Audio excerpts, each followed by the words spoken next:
നിങ്ങളല്ലെങ്കിൽ എന്നെ എന്തിനാ വിളിച്ചത്? നിങ്ങൾ എന്തിനാ എന്നെ വിളിച്ചെന്ന് പറ. താങ്കൾ അവിടെ അങ്ങോട്ട് പോകുന്നില്ല. നീയൊക്കെ ഇതല്ല ഇതിലപ്പുറവും പറയും. തെറ്റുപറ്റിയത് എനിക്കാ. നിങ്ങൾ എന്നെ എന്തിനാ വിളിച്ചത്? ഇതുപോലുള്ള കുറച്ച് ചോദ്യങ്ങൾ ചോദിക്കാം. അവിടെ ഇരുന്ന് കേട്ടാ മതി. തന്റെ നാട്ടിലെ ഗുണ്ടായിസ് ഇവിടെ എടുത്താലുണ്ടല്ലോ, പിന്നെ ജീവനോടെ താൻ തിരിച്ചു പോയില്ല. ഇതാണ് മനസ്സിലാക്കുന്നത്. അല്ല, ഇതാണ് ഞാൻ പറഞ്ഞത്. ചോദ്യം ചോദിച്ചാൽ താങ്കൾ ഒരു ഹിറ്റ്ലറിക് നയമാണ്. താങ്കൾ തന്നെ പറയുന്നു എല്ലാവരും അടിമകളാണ്. ആ നയമാണോ താങ്കൾ എടുക്കുന്നത്? ഞാൻ നിങ്ങളെ അടിമയായിട്ട് തന്നെയാ കാണുന്നേ. സംശയമൊന്നും വേണ്ട. ഇന്റർവ്യൂവർ അല്ലെങ്കിൽ ഒരു അവതാരിക അടിമയല്ലല്ലോ. ഞാൻ ചോദിക്കട്ടെ, ഞാൻ നിങ്ങളെ തരേണ്ട ബഹുമാനം താങ്കൾ വളരെ മാന്യമായി വിളിച്ച് ചോദ്യം ചോദിച്ചോ? പ്രശ്നങ്ങളെ ഫേസ് ചെയ്യൂ തോമൻ. Take it easy. Everything will be all right. Okay.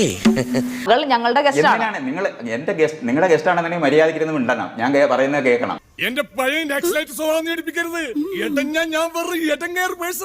നിങ്ങൾക്ക് ഞാൻ പറയുന്ന കാര്യങ്ങള് കേൾക്കുന്നതിന് മുമ്പ് അത് തെറ്റാണെന്നൊക്കെ പറയാനായിട്ട് നിങ്ങൾക്ക് ആരാണ്? തെറ്റാണെന്ന് ഞാൻ പറഞ്ഞിട്ടില്ല. താങ്കൾ വഴിതെറ്റിക്കുന്നു, താങ്കൾ കൺഫ്യൂസ് ചെയ്യിക്കുന്നു. നിന്നോടൊന്നും പറഞ്ഞിട്ട് ഒരു കാര്യമില്ലടി. എനിക്ക് അറിയാനുള്ള ഉത്സാഹമാണ് ഞാൻ താങ്കളോട് ചോദിച്ചത്. പക്ഷെ താങ്കൾ ആ വഴിതെറ്റിച്ചു. അറിയാനായിട്ട് അറിവില്ലാത്ത ആളാണെന്ന് ആദ്യമേ ബോധ്യം വേണം. ആ ബോധ്യമില്ലാത്ത ഒരാൾ ചോദ്യം ചോദിക്കരുത്. എന്നെ കഷ്ടല്ലേ, കോമൺ സെൻസ് ഇല്ലാത്തതിന്റെ കുഴപ്പേ. താങ്കൾ മാത്രമല്ല ലോകത്ത് വിവരമുള്ളതാണ്. ആ വിവരമുള്ള ഞാൻ എൻ്റെ ഉള്ളു, തനിക്കില്ല. അതുണ്ടായിരുന്നെങ്കിൽ നിങ്ങൾ എന്നോട് ചോദിക്കത്തില്ല.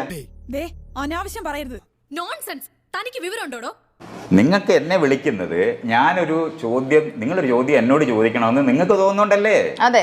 അപ്പോഴാണ് ഞാൻ പറയുന്നത് കേൾക്കേണ്ടി വരുന്നത്. കാര്യങ്ങളൊക്കെ എന്റെ കൈവിട്ടു പോവുകയാണോ എന്ന് എനിക്കൊരു സംശയം. താങ്കൾ പറയുന്ന കേൾക്കാൻ ഞാൻ തയ്യാറാണ്.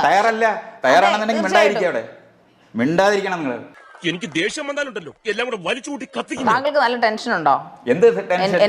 എന്റെ ചോദ്യം എന്ന് പറഞ്ഞു മണ്ടൻ ചോദ്യമാണ്. എന്ത് ടെൻഷൻ? പോയിന്റ്. മണ്ടന്മാരെ താങ്കൾ പേടിക്കുന്നു. മണ്ടന്മാരെ എനിക്ക് ഭയങ്കര വിഷമമാണ്. കാര്യം അവരെ നന്നാക്കാനൊക്കത്തില്ല. അതെനിക്കറിയാം. നീ ഇപ്പൊ ചോദിച്ചത് ഒരു ആദ്യം ഊള ആൻസറാ.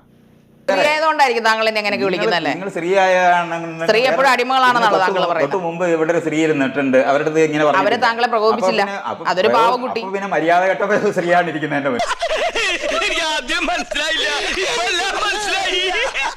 അല്ലെങ്കിലും പുരുഷന്മാരുടെ ഒരു പ്രത്യേകത താങ്കൾ ഇപ്പോഴും പറയുന്ന പോലെ. പുരുഷന്മാരുടെ പ്രത്യേകതയെ പറ്റിയൊക്കെ ഞാൻ പറഞ്ഞോളാം. ശരി, നിങ്ങൾ പുരുഷനല്ലല്ലോ. ഞാൻ പുരുഷനല്ല. അപ്പൊ പിന്നെ ഞാൻ പുരുഷനല്ല. അയ്യേ ചമ്മിപ്പോയി.